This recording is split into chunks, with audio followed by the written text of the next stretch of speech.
যদি রংপুর আজকে এরশাদ সাহেবকে যদি বলতে পারে আমগো ছেলে, যদি আজকে বগুড়ায় যদি বলতে পারে জিয়াউর রহমানকে আমগো ছেলে, ফেনীতে যদি বলতে পারে খালেদা জিয়াকে আমগো ছেলে, গোপালগঞ্জ যদি বলতে পারে আমগো মেয়ে আমাদের ছেলে, বরিশালবাসীদের কাছে আমি বলবো পিসাবুজি চরমনাই রহমাতুল্লাহি আলাইহি, ইসহাক সাহেব রহমাতুল্লাহি আলাইহি, আর আমরা যারা নগণ্য খাদেম রয়েছি আমরা কি দোষ করেছি? কে আমরা ইসলামী দলের নেতৃত্ব দিয়ে এইটাই আমাদের দোষ? যদি তাই না হয় আমি বলবো বরিশালের মাটি ইসলামী আন্দোলনের ঘাঁটি। একটা মানুষও ইসলামী আন্দোলনের বাহিরে কেউ থাকবে এটা আমাদের মন চায় না। যারা দেশকে ভালোবাসেন, যারা মানবতাকে ভালোবাসেন, যারা ইসলামকে ভালোবাসেন, তাদেরকে আমি পরিষ্কার বলছি, যেই নেতা আপনাদেরকে গুলির মুখে, ফাঁসির মুখে এবং বিভিন্ন সমস্যার মুখে ফালিয়ে যারা নাকি টুন দিয়ে হেলিকপ্টার ওড়ে আবার সেই তাদের দেশে দেখা নাই, সেই দেশে আওয়ামী লীগ কখনোই তাদেরকে নেতা মানতে পারে না, এটা হতে পারে না। সবাই দুরূদ শরীফ পড়ি। আল্লাহুম্মা সাল্লি আলা সাইয়্যিদিনা নাবিয়িনা শাফিঈনা ওয়া হাবিবিনা ওয়া মাওলানা মুহাম্মদ সাল্লাল্লাহু আলাইহি ওয়া আলা আলিহি ওয়া আসহাবিহি ওয়া বারাকা ওয়া সাল্লাম। ইসলামী আন্দোলন বাংলাদেশ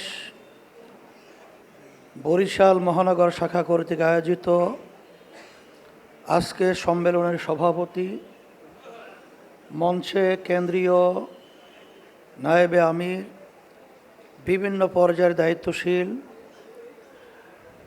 ইসলাম প্রেমিক, দেশপ্রেমিক আমার ভাইরা,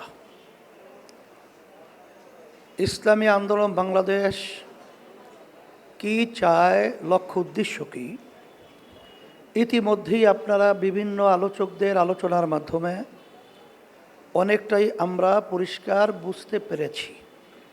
এরপরেও আমি আরেকবার স্মরণ করায় দেওয়ার জন্য বলছি, ইসলামী আন্দোলন বাংলাদেশ এর মূল লক্ষ্য উদ্দেশ্য হলো দুনিয়াতে শান্তি, আখেরাতে মুক্তি। ইসলামী আন্দোলন বাংলাদেশ প্রতিষ্ঠিত হয়েছে 1987 সালে, কিন্তু অদ্যাবধি পর্যন্ত ইসলামী আন্দোলন বাংলাদেশের ব্যানারে এবং তার প্রতীকে একজন এমপিও কিন্তু সংসদে যায় নাই। এর অর্থ আপনারা কি ব্যাখ্যা করবেন যে আমাদের সংগঠন একেবারে ছোট বা দুর্বল?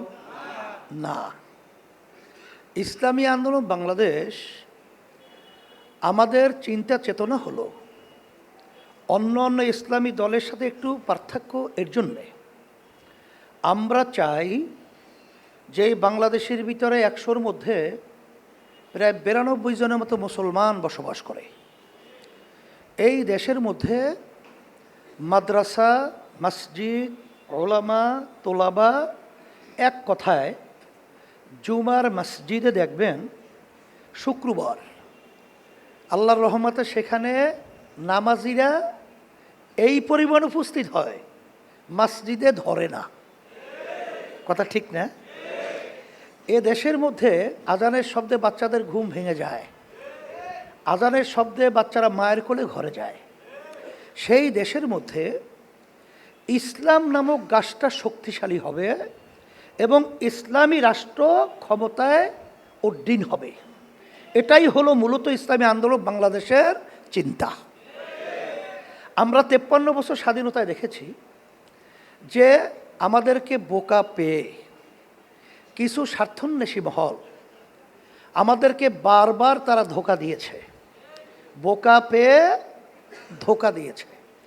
অর্থাৎ আমাদেরকে সিঁড়ি হিসেবে ব্যবহার করে তারা ক্ষমতায় যাওয়ার পরে এক কথায় ছোটোবেলায় আমরা পড়েছিলাম টুনটুনা টুনটুন, এই শব্দটাই কিন্তু আসলে তারা বারবার আমাদেরকে বাজিয়েছে, শুনিয়েছে, দেখিয়েছে। আমরা আর ওদের সিঁড়ি হিসেবে ব্যবহৃত হতে চাই না, আমরা আর পরগাছা হতে চাই না। ইসলাম নামক গাছটা বাংলার জমিনের মধ্যে বট বৃক্ষের চেয়েও শক্তিশালী হয়ে তারা বাংলাদেশের ভিতরে অবস্থান করবে, রাষ্ট্রীয় পর্যায়ে ইসলাম ক্ষমতায় থাকবে। এই চিন্তার ব্যবধানতায় আজকে যদিও নাকি বিভিন্ন সময় আমাদেরকে সিল লাগানো হতো যে আমরা ভারতের দালাল, আওয়ামী লীগের দালাল, ওই বিএনপির দালাল, আসলে আমরা কারো দালাল নয়, আমরা হলে আল্লাহ এবং আল্লাহর রসুলের দালাল। এইটা সবসময় পরিষ্কার মনে রাখতে হবে। আর বিশেষ করে যারা আসলে আমাদেরকে বিভিন্ন সময় এই তকমা লাগায়, আসলে তাদের ইতিহাস কিন্তু দালালির। এটা আমি ওইভাবে ব্যাখ্যা আর দেব না, আর দিতেও চাই না। তবে ইসলামী আন্দোলন বাংলাদেশ যে নিরেট দেশের জন্যে, মানবতার জন্যে, ইসলামের জন্যে আমরা যে রাজনীতি করি তার বাস্তবতা আপনাদের সামনে দেখাবো। 5ই আগস্ট, জুলাইয়ের কিছুদিন আপনারা দেখেছেন যখন আমাদের দেশের মেধাবী ছেলেগুলো তাদের ন্যায্য দাবি আদার লক্ষ্যে তারা যখন আওয়াজ তুলেছিল, তখন আপনারা দেখেছেন যে ক্ষমতা লোভীরা, ফ্যাসিস্টরা আর আওয়ামী লীগ, তো আমি এখন পরিষ্কারই বলছি এটা আসলে কিন্তু ভারতেরই সরকার ছিল। ব্যাখ্যা অত বেশি প্রয়োজন নাই, তবে শেষটা শোনাই। যখন নাকি নরেন্দ্র মোদী এখন যে প্রধানমন্ত্রী হলো, শপথ নেয়ার আগেই আমাদের দেশের কিন্তু প্রধানমন্ত্রী যে নাকি স্বঘোষিত স্বদলীয় প্রধানমন্ত্রী, কারণ সে তো বাংলাদেশের জনগণের ভোটে সে তো নির্বাচিত হয় নাই, তার দল নির্বাচিত হয় নাই, তাকে আমরা প্রধানমন্ত্রী বলতে পারি না। এই জন্য আমরা কখনোই বলি নাই, এই জন্য স্বঘোষিত বলছি, এবং দলীয় প্রধানমন্ত্রী তারা বলছে। শপথ নেওয়ার আগে সে চলে গেছে ভারতে যাওয়ার পরে আপনারা দেখেছেন 10টার মতো চুক্তি করেছে, যেটা তারা পরে ব্যাখ্যা দেয় হাসান মাহমুদ সহ সমঝোতা স্বাক্ষর। আমাদের বাংলাদেশের জনগণ জানে না, সংসদ জানে না। সেই 10টা চুক্তির মধ্যে আমরা ভালো করে পর্যালোচনা করে দেখেছি, একটা চুক্তিও বাংলাদেশের ছোট থেকে ছোট কোনো স্বার্থের জন্য হয় নাই। প্রতিটা চুক্তি হয়েছে ভারতের স্বার্থের জন্যে। আল্লাহ হেফাজত করেছেন। আজকে যদি চুক্তি বাস্তবায়ন হতো, আজকে যদি আমাদের বাংলাদেশ থাকতো ভারতের একটা অঙ্গরাজ্য, বাস্তবে প্রমাণ হয়ে যেত। তারা বলে ট্রানজিট কাকে বলে? এক দেশ থেকে অন্য দেশে ঢোকে পরবর্তী দেশে যাওয়ার জন্যে। এই মাঝখানে অন্য দেশে ঢুকছে, এটাকে ট্রানজিট বলা হয়। এটা আন্তর্জাতিকভাবে এটা বৈধ। কিন্তু তারা তো ট্রানজিট দেয় নাই। প্রায় 200-250 কিলোমিটার ভারতের সাথে যে চুক্তি করেছে, এটা তো কোনো ট্রানজিট, এটা করিডোর। অর্থাৎ তার দেশে অনেক কষ্ট, অনেক খরচ করে অন্য জায়গায় যেতে হয়, সেখানে আমাদের দেশটা ব্যবহার করলে তাদের দেশে যেতে সুবিধা হয়। এই করিডোর, কারণ যেখানে ঢোকার রাস্তা দেখিয়েছে, এরপরে অন্য দেশে ঢোকার কোনো রাস্তা নেই। তাহলে করিডোর দিল 200-250 কিলোমিটার, কিন্তু আমাদের ভারত হয়ে পাশেই নেপাল, অন্য যে ভুটান, এই রাষ্ট্রগুলো পৌঁছার জন্য 17 থেকে 18 কিলোমিটার মাত্র রাস্তা ট্রানজিট। আমরা বারবার বাংলার মানুষ, বাংলাদেশের সরকার, আমাদের বাংলাদেশের জনগণ ভারতের কাছে চাওয়ার পরেও অদ্যাবধি পর্যন্ত সেই 17-18 কিলোমিটার রাস্তা ট্রানজিট আমাদেরকে দেয় নাই। কিন্তু কোনো কথা নাই, 200-250 কিলোমিটার রাস্তা তারা করিডোর দিয়ে দিল। তাদের গাড়ি ঢুকবে, বাংলাদেশের কেউ খবরও রাখতে পারবে না। তাদের সেনাবাহিনী পাহারা দেবে, কি যায় কি নেয়, কি আসা যাওয়া করে। মনে হয় একটা মগের মূল্য পেয়েছে আমাদের দেশটাকে। এইভাবে, এর জন্য আমি বলেছি, বিভিন্ন সময় বলেই থাকি, আব্বাজান বলে গেছিলেন প্রায় 23 বছর আগে এক দায়িত্বশীলের কাছে, যে অনেকে বলে যে আওয়ামী লীগ আসলে ভারতের দালাল, এটা তো তারা ঠিক বলে না। আসলে আওয়ামী লীগ হলো ভারতেরই সরকার। তা সেই হিসেবে আমি অত ব্যাখ্যা দেব না, কারণ শেষ 5ই আগস্টে আপনারা দেখেছেন আমাদের বাংলাদেশের যে প্রধানমন্ত্রী শেখ হাসিনা আসছিল কোথার থেকে, ভারত থেকে। কোথা থেকে গেল? কোথায়? এবং তাদের দোসররা কোথায়? আচ্ছা, তো এবার নতুনভাবে তার বোঝানো দরকার হয় না। এরপর আমার আওয়ামী লীগ ভাইদেরকে বলবো, যারা দেশকে ভালোবাসেন, যারা মানবতাকে ভালোবাসেন, যারা ইসলামকে ভালোবাসেন, তাদেরকে আমি পরিষ্কার বলছি, যেই নেতা আপনাদেরকে গুলির মুখে, ফাঁসির মুখে এবং বিভিন্ন সমস্যার মুখে ফালিয়ে, যারা নাকি টুনটুন দিয়ে হেলিকপ্টার ওড়ে, আবার সেই তাদের দেশে দেখা নাই, সেই দেশে আওয়ামী লীগ কখনোই তাদেরকে নেতা মানতে পারে না, এটা হতে পারে না। সেই হিসাবে বললাম আওয়ামী লীগ করবেন, কিন্তু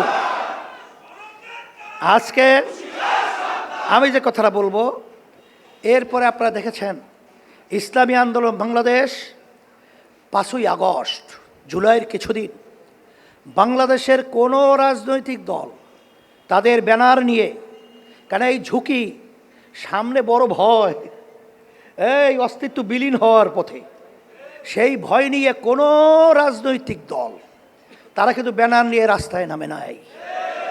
কিন্তু আমরা যে দেশের জন্য, মানবতার জন্য, ইসলামের জন্য রাজনীতিতে তার বাস্তবতা হলো ইসলামী আন্দোলন বাংলাদেশ একমাত্র আমাদের ব্যানার নিয়ে ন্যায়ের পক্ষে, অন্যায় প্রতিবাদে, খুনিদের বিরুদ্ধে যখন আওয়াজ তুলেছিলাম, খুনিরা বাংলাদেশ থেকে ভাগতে বাধ্য হয়েছে, বাংলাদেশ স্বাধীন হয়েছে, আমরা স্বাধীন দেশে বসবাস করতে পারি। সেই হিসাবে আমি বলবো, ইসলামী আন্দোলন বাংলাদেশ আল্লাহর রহমতে আপনাদের দোয়ায় এখন কিন্তু একটা ছোট্ট দল নয়।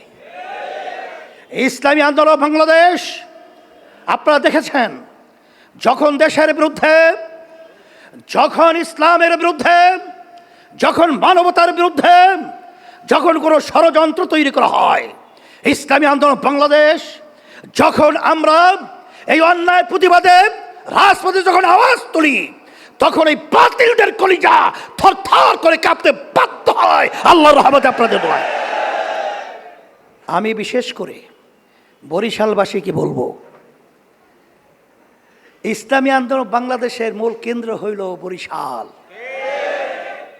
আমি বারবার বলছি, আজকেও স্মরণ করে দিচ্ছি, যদি রংপুর আজকে এরশাদ সাহেবকে যদি বলতে পারে আমগো ছেলে, যদি আজকে বগুড়ায় যদি বলতে পারে জিয়াউর রহমানকে আমগো ছেলে, ফেনীতে যদি বলতে পারে খালেদা জিয়াকে আমগো ছেলে, গোপালগঞ্জ যদি বলতে পারে আমগো মেয়ে আমাদের ছেলে, বরিশালবাসীদের কাছে আমি বলবো, পিসাবুজি চরমনাই রহমাতুল্লাহি আলাইহি, ইসহাক সাহেব রহমাতুল্লাহি আলাইহি, আর আমরা যারা নগণ্য খাদেম রয়েছি, আমরা কি দোষ করেছি?